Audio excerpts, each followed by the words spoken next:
Hello, gamers, and welcome back to another episode on Ignitor SMP. My name is Dark, and we are kicking off this episode back at our mega base. Yes, here on the server, we have been working on a mega base for quite a few episodes in a row now, trying to get things moving along. We built this incredible custom door right behind us. After digging out this mountain and carving it out so that we could build inside, we put a roof back on and terraformed the entire thing to make it look, well, like a mountain again. And that's what we've been doing recently.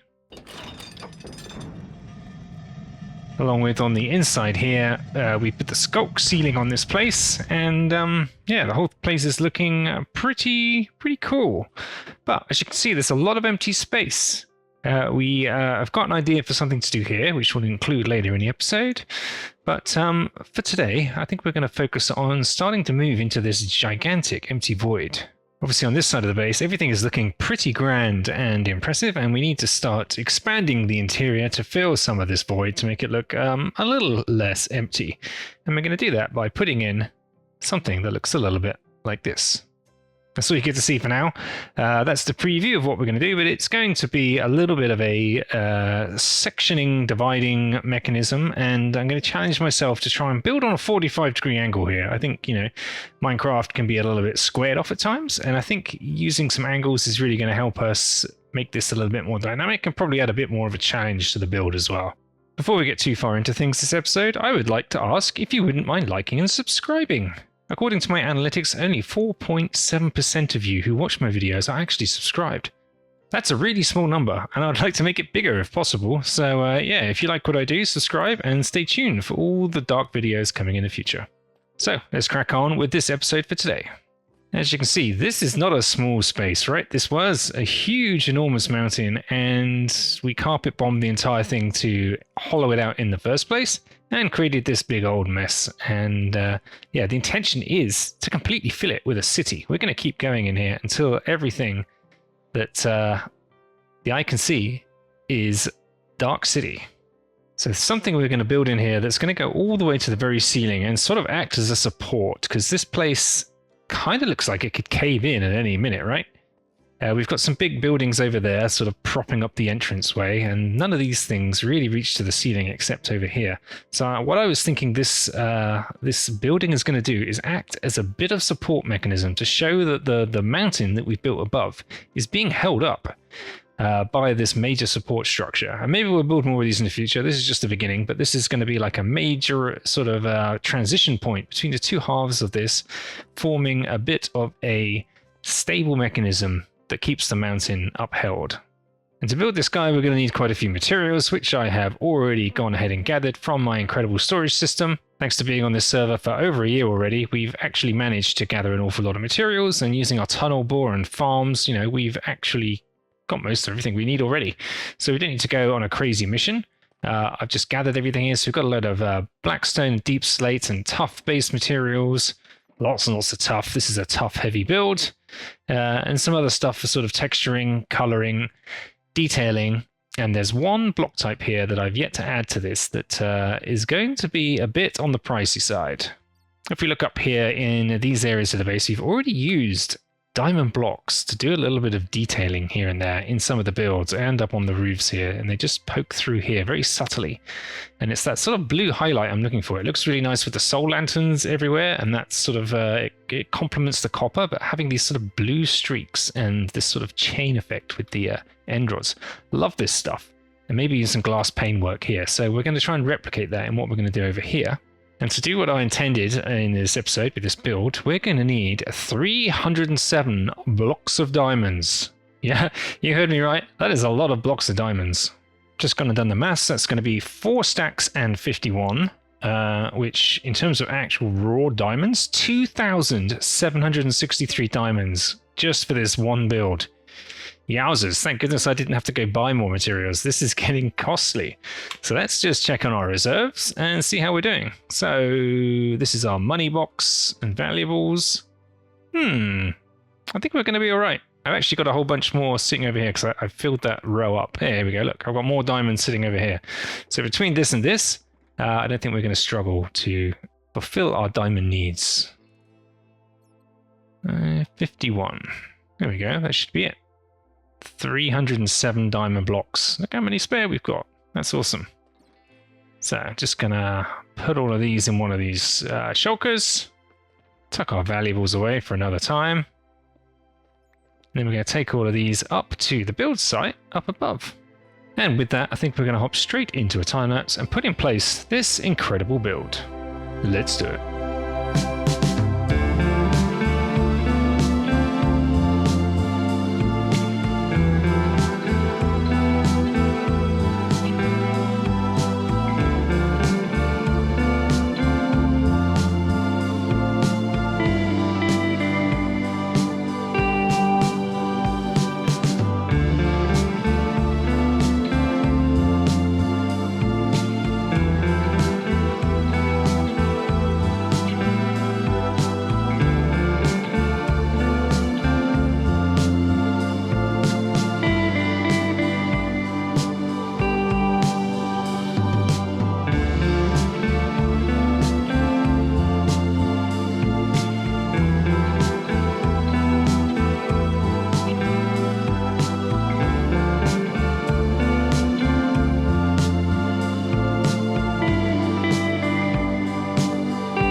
Alright, arches are in, and boy, am I pleased with how this looks. Check this out.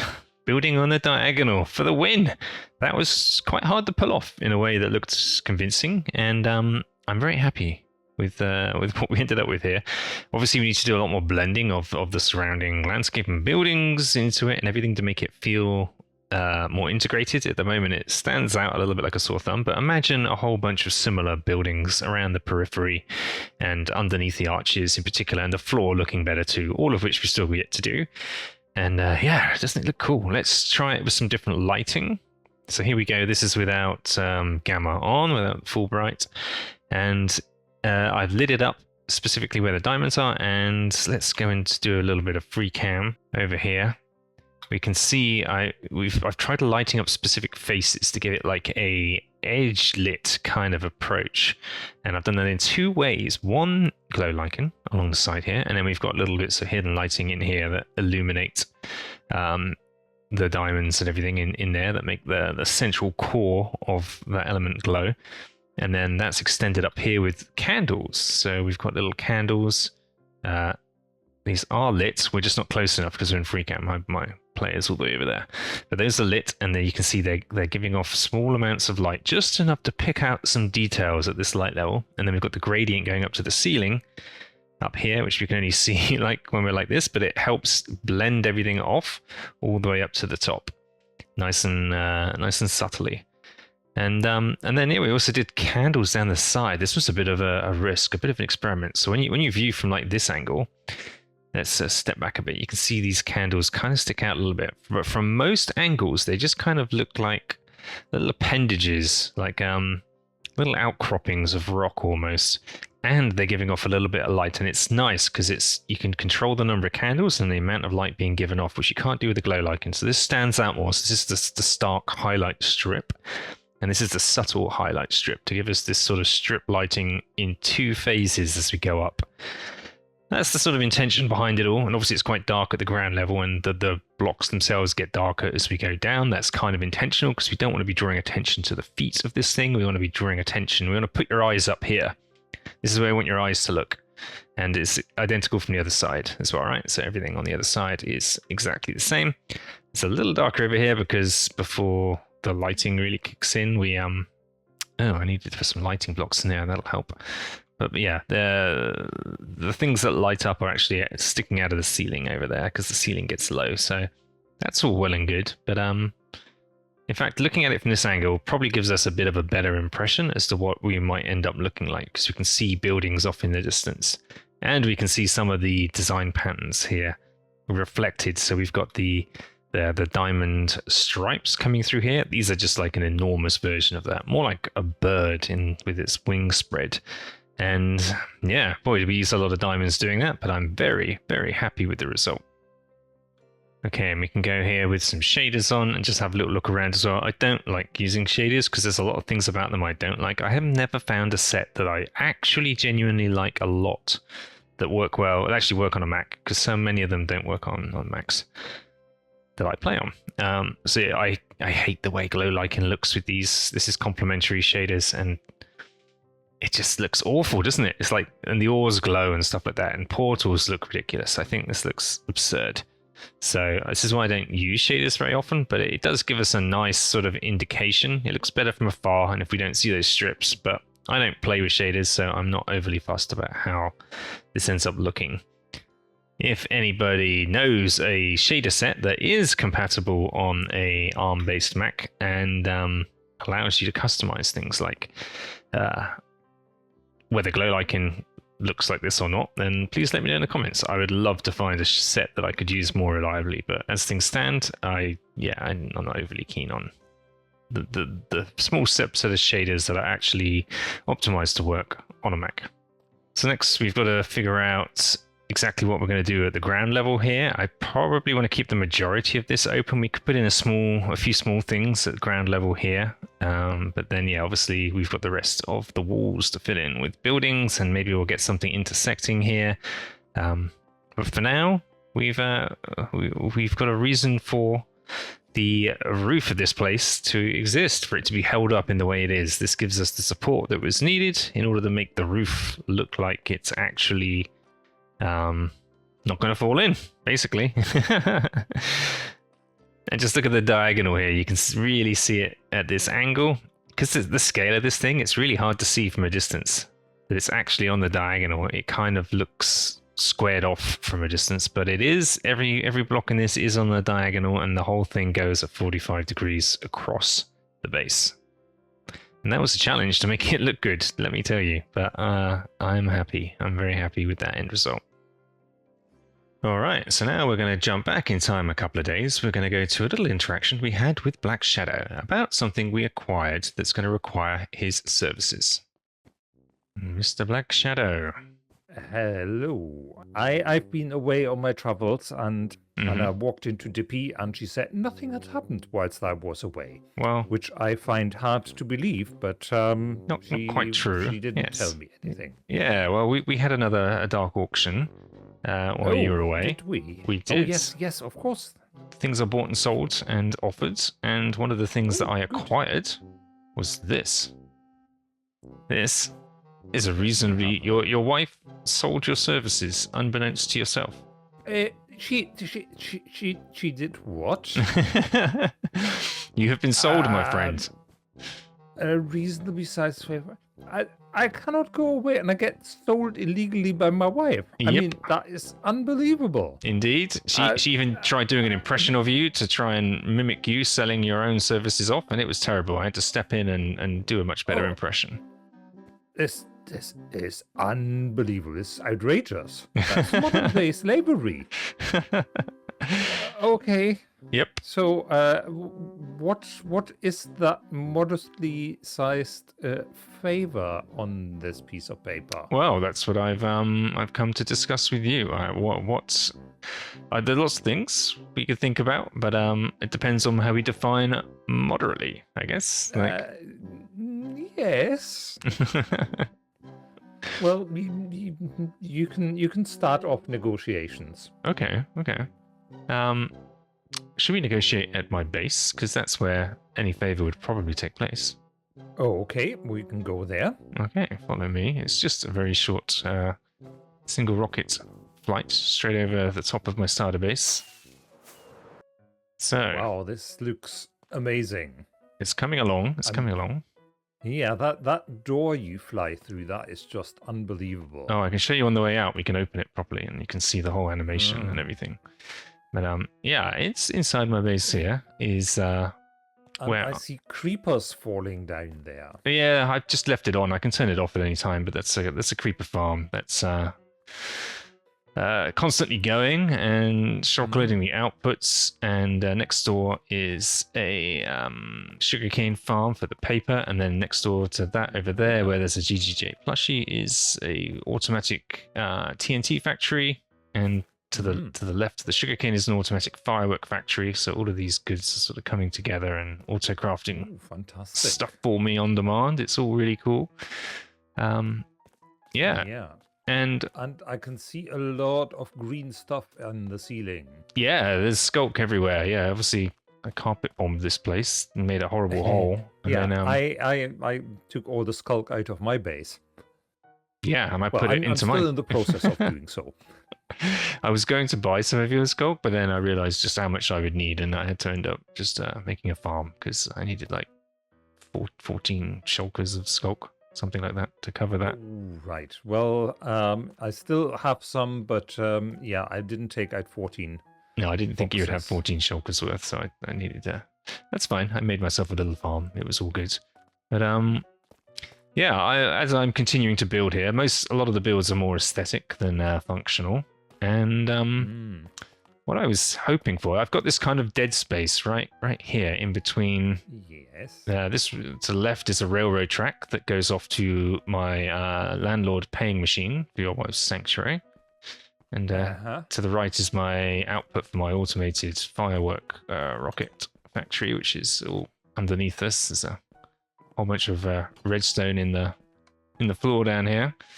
Oh. But it's all automated. I just place a shulker and it will deposit a new one back and craft all new rockets. So that's all very functional stuff. Very, very nice. But I have an automatic fireworks factory as well. Yeah, of course. You've taken over selling them. Nice. Oh, okay. What I was thinking is just a little feature of some kind, right here. If you're up for a small build, like a fountain or a statue or just something like not necessarily like a building, but just something that draws the eye and occupies this little space here. Okay. I don't know if you fancied building something for the city and having a little contribution, whatever it might be. But yeah, I was thinking this is a bit of a dead space right now, and I think it's too small for a building, and it's yeah, just something that looks nice, that isn't too big, that is moderately sized, and might fulfill a moderately sized favor. Chunk wide. Yeah. It's 15, I think it's 15 blocks wide, if I haven't. Yeah, we can take away whatever's needed here. None of this is necessary. We can take away all of this. Whatever's necessary to blend something in. But a little fountain or something. Just yeah, I'll give that some thought. I think I can do that. Wonderful. But I have to warn you, it's not going to be immediate. Oh, no need. Even though I have returned from my travels, I'm just about to go off on travels again. Yeah, I mean, I'm in absolutely no rush. Like continuing to build the city is going to take me, for the rest of the season. So we have lots and lots of time. Okay, fine. I will give that some thought and see what I can put in there. All right. Well, I'll let you crack on, and if you need anything or you got any questions, give us a shout. But happy to cash in that favor and add a little something to the base. Oh yeah, I was going to show you the door on the way out. We can walk up here. Let's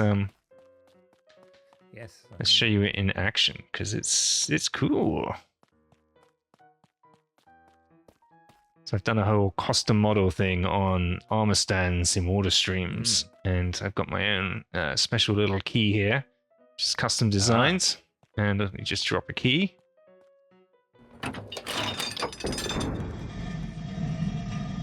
Wow. And the doors will open, and then they will shut on their own as well. And the sound effect. Yeah, did all my own custom sounds and everything. Love it. That is brilliant. And now the mountain's covered too. Oh, there we go. They're closing up. What was previously a hole. So the mountain is no longer a big hole in the ground. Yeah, we can zip on top quickly. It's no longer a big hole in the ground. And for a little while there, it was just a big skulk blob as I did the inside ceiling layer first. And now the whole thing is sort of covered. I need to do some terraforming and some trees and bits and pieces on here to make it blend a little differently. Yeah, at the moment it's just very green and very textured when you're close up like this, but it looks cool for as you're flying over, which is the main view most people have. Yeah. And it's spawn proof. Satellite dish. Yeah, that's a bit of an eyesore. That's nothing to do with me. Yeah, no, I know. That's those armadillo folks warring. Cool. All right. Well, Okay. thanks for popping by, and look forward to seeing what we can put in place. Okay, well, we will do something. Awesome. All right. See you soon. See you later. Bye. All right. Big thanks to Black Shadow for agreeing to exchange his moderately sized favor for a little build in this spot. So it's going to be interesting to see what he comes up with. As he said, he's going to be traveling, so it's going to be a little while until we see some results from that. But yeah, we'll be sharing that here on the channel once there's something to see. So stay tuned. As you'll know, there has been one mega game on the server this season, and that has been Relic Runner, just over in the background there, the big castle. And yeah, there is another one launching. There's two launching, in fact, but one is imminent and ready to launch very, very soon. It should be opening later this week. That is this. Check this out. This is Dungeon Quest. So it isn't open yet. We cannot play, and you know, we've not been over here very much in order to avoid spoilers, but it's about time for us to start playing this. It's going to be a new obsession, I am sure. And the description is a roguelike RPG, and we're going to be battling a lot of mobs, as I understand it. It's kind of like a survival mob-based game, and the drops you get from mobs earn you points, and you can collect them, and there's a whole progression tree and different types of players that you can be with different benefits, and you can choose which path to take. That's the RPG element, which sounds really, really fun. It is the brainchild of Indie Alien Jones and Skunk Monkey, who have came up with the idea, and Skunk has done most of the building here in Survival, and with a little help from Dippy, a lot of help from Dippy, I'd say, in coming up with the design of this entranceway and castle and everything. And yeah, you're gonna have to, if you want to see what we get up to in here and how this game works, then please subscribe, because this is probably going to be the focus for the next couple of episodes. I think we'll do an intro one and getting into the game, and then we'll make a few dedicated videos that we'll put into a separate playlist, kind of like we did with Relic Runner. But I can see us becoming ever so slightly obsessed with this, as we did with Relic Runner as well. So can't wait for that. Yeah, so I think that is going to be it for this episode. Big project achieved. Got a few more on the cards that are queuing up, but yeah, gaming in these mega games is going to be a little bit of the focus for the short term, I can imagine. So hope you're going to look forward to that. Thank you all for watching, and if you enjoyed this one, please do give us a like and stay subscribed, and we'll see you all next time. Take care for now. Bye bye.